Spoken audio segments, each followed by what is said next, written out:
ఆంధ్రప్రదేశ్‌లోని ఒంగోలు నియోజకవర్గంలో మొన్న గడిచిన ఎన్నికల సమయంలో పోలింగ్ సందర్భంగా ఉపయోగించిన ఈవీఎంల మీద వైఎస్ఆర్ కాంగ్రెస్ పార్టీ అభ్యర్థి బాలినేని శ్రీనివాసరెడ్డి అనుమానం వ్యక్తం చేస్తూ తమ అనుమానాలను నివృత్తి చేసుకోవడానికి ఎన్నికల కమిషన్ ఆశ్రయించిన సంగతి తెలిసిందే.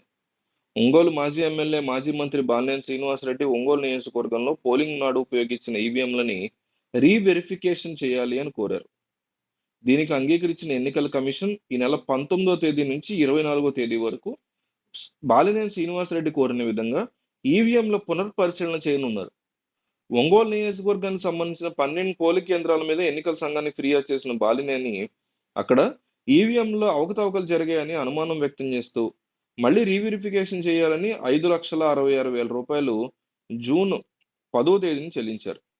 ఇక బాలినేని అభ్యర్థిని అంగీకరించిన ఎన్నికల కమిషన్ నిబంధనల మేరకు బెల్ ఇంజనీర్లతో డమ్మీ బ్యాలెట్లు ఏర్పాటు చేసి బాలినేని శ్రీనివాసరెడ్డి కోరిన విధంగా 12 పోలింగ్ బూత్లో రీవెరిఫికేషన్ చేయించబోతున్నారు.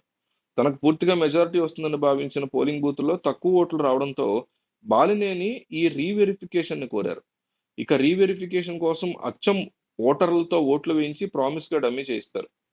ఆయా పోలింగ్ బూత్లో వాడిన ఈవీఎంలని, వీవీప్యాట్లని తెప్పించి సాధారణ పోలింగ్ మాదిరిగానే ఓటర్ల చేత ఓట్లు వేయిస్తారు. గతంలో పోటీ చేసిన అభ్యర్థులు కూడా పిలిపించి బహిరంగ ఓట్ల విధానాన్ని అవలంబిస్తారు.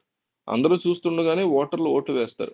అయితే వారు ఓటు వేసిన గుర్తు మీద నమోదవుతుందా లేదా వేరే పార్టీ మీద పడుతుందా అనేది పరిశీలిస్తారు.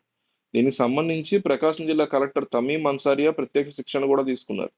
బెల్ కంపెనీకి చెందినటువంటి నిపుణుల సమక్షంలో ప్రక్రియ జరుగుతుందని 19వ తేదీ నుంచి రోజుకి 2 ఓట్లతో ఓటు వేయించి రీవెరిఫికేషన్ పోలింగ్ చేస్తారని చెప్తున్నారు.